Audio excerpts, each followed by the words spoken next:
বাতৰুৱা মোৰ কথা শুনা বুলি বাঘে কবলৈ ধৰিলে পূৰ্বতে মই বৰ হিংস্ৰক আছিলো অনেক গৰু মানুহ বধ কৰিছিলো এতিয়া বুঢ়া হলো লাভ কৰা এজৰা পাত এতিয়া বিচাৰো এটা শুনাচোন বাতৰুৱা তুমি যিহেতু মই বিদ্য হলো কি কেলে কেলে এখন কৈ থাক অকমান মনে মনে পঢ়িব নোৱাৰা কোনে কি পঢ়িছে একো ধৰিবই নোৱাৰি গোটেই ৰাজধানীখনক শুনাব নালাগে নহয় কাটককে দিম আকৌ কাইলৈ ল'ৰাটো এড্ৰেছটো কওকচোন কৈ আছো ৰবা কোনজনী ছোৱালীৰ লগত ফিটিং কৰিব লাগিব নিৰ্জাৰ এই দ্বিজেন দাসৰ জীয়েক নিহাৰিকাৰ লগত ৰ'ব নামটো লিখি লওঁ নিহাৰিকা নদ দীঘৰিকাৰ নি হতাকাই হাৰিকা ৰজকাই ৰিকা কাইদেউ আপুনি চিন্তা নকৰিব মই চব কৰি দিম ল'ৰাটো ঘৰত সোমাই মন্ত্ৰ চন্ত্ৰ মাতি মানুহ ঘৰত ফিটিং কৰি পেলাম সিহঁতে মানিবলৈ বাধ্য হৈ যাব লাগিব মই সিহঁতক বুজাই দিম যে দ্বিজেন দাসৰ জীয়েকৰ লগত সেই ল'ৰাটোৰ সম্পৰ্ক স্বৰ্গৰে পৰা বান্ধি দিয়া আছে মই মাত্ৰ বাৰ্তাবাহক নিমিত্ত মাত্ৰ ইংগিতকাৰীহে জয় মা শশানকালী বঢ়িয়া হব লগে লগে হৰগৰি মিলন হোৱা দি বিয়াখন হৈ যাব আৰু আমালৈ লক্ষীৰ আগমন ঘটিব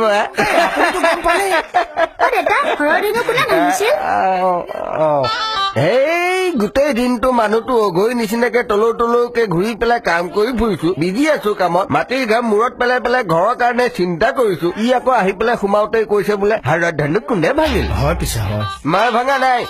তহঁতৰ যিহে উৎপাত ডাঙৰ পোনাই ভাঙিলে চাগে মইতো সাক্ষী আছো তাতে আপুনিতো ভঙা মানুহ নহয় আপুনি যোৰা দিয়াহে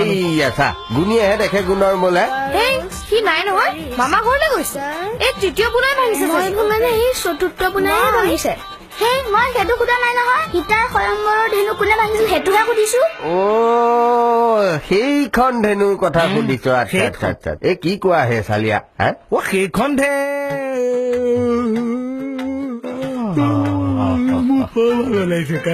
কালি তাতে টোপনি ঘটি যে মাথাটোত প্ৰেছাৰ নিদিওঁ বুলিয়ে ভাবিছো বৰকে তাৰমানে লুটটো লব নোৱাৰা নহয় গম পাইছো এই তহঁতৰ কিতাপত কি সেই নজনা প্ৰশ্নবোৰহে থাকে নেকি উত্তৰবিলাক নাথাকে আপুনি জানেনে কেতিয়াবা ঘৰটোকে ভাঙি পেলাম বাপেকে চিনি পোৱা নাই না ৰাহেগা হোম না ৰাহেগা ৱৰ্ক হাৰাধেনু কোনে ভাঙিলে হৰধনু তোৰ ভাঙিছিলে গদাধৰ সিংহ হয় সেই গদাধৰ সিংহই তোৰ মেটেককে ভাঙি পেলাইছিলে হৰধনুখন হয়নে ৰাম মনত আছে নহয় গদাধৰ সিংহই গদাৰে মৰিয়াই হৰধনু ভাঙিলে পাছে কোনে জোৰা দিলে সেইটোহে গম নাপালো হেৰি ভাত বাঢ়ি লোৱা হওক আৰু এই ল'ৰাকেইটাকনো কি ভুলকে শিকাই আছে হয়নে শ্ৰী ৰামচন্দ্ৰইহে নাই মই নেজানো বুলি ভাবিছ শ্ৰী ৰামচন্দ্ৰই তোৰ ভাঙিছিলে ভৰি জৰাখণ্ড শাস্ত্ৰত আছে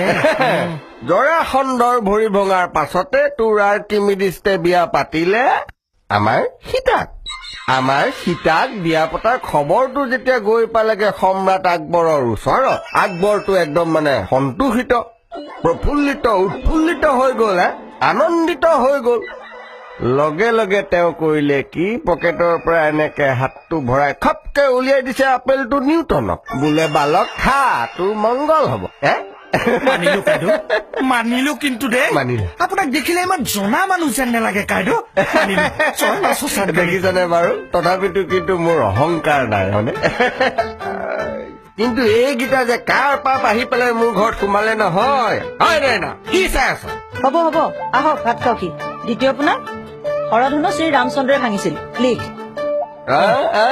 নাই তই কিন্তু দিনক দিনে বেছ টেলেণ্টেড গাৰ্ল হৈ গৈ আছ আকৌ দেই তাই মোৰ সন্মান এগুণৰ পৰা দুগুণ দুগুণৰ পৰা তিনিগুণ তিনিগুণৰ পৰা 4 গুণ পৰ্যন্ত ডাঙৰ কৰি দিছে মই IQ টেষ্ট ললেই তাই পাছ কৰে ব'লা চালিয়া ভাত মুঠি খাই ল'বা হয়নে চাউলৰ যিহে দাম হয়নে না ব'লা জয় মা শশানকালী কেনি আছে ভাতৰ থালি